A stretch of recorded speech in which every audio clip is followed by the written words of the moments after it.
Think about it.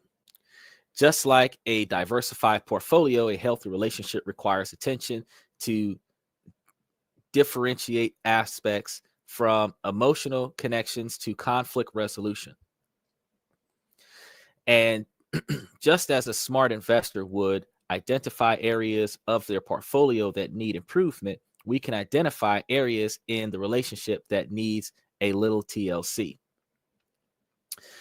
When we start to see our relationship as an investment, we begin to understand that every effort we put into nurturing and growing them is a deposit into the love account. So we start to prioritize communication, intimacy, and emotional connection, and we begin to see our partners as teammates working towards a common goal.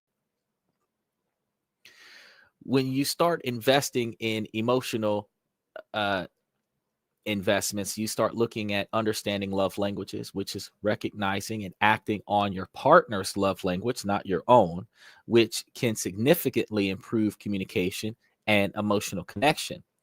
This investment is understanding each other's fosters of intimacy and appreciation, which also goes to the magnitude where you might perform an action that reflects your own personal love language. But if and then your partner may not receive that as their love language.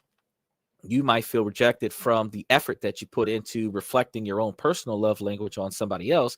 But the fact is that that is not that person's love language. So when you think of all the ways that you do what you do to show your love language to someone else, if you think about what they receive as a love language, you actually could put less effort into expressing your love for the other person by finding out how they feel love, how they receive, because it's not about the deliverer.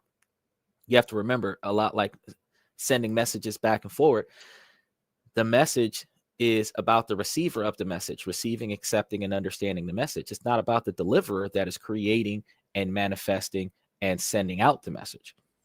So make sure that you take into account the person that's supposed to be receiving the message. You're both in the same place at the same time, because long distance relationships don't work.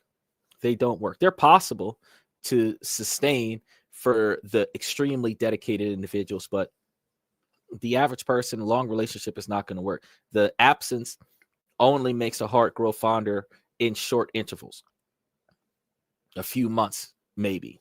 Some people are strong enough to hold out for a year or so, but beyond that, you start looking at it's not going to work out. The detachment starts to happen, and then prioritizing your own personal life.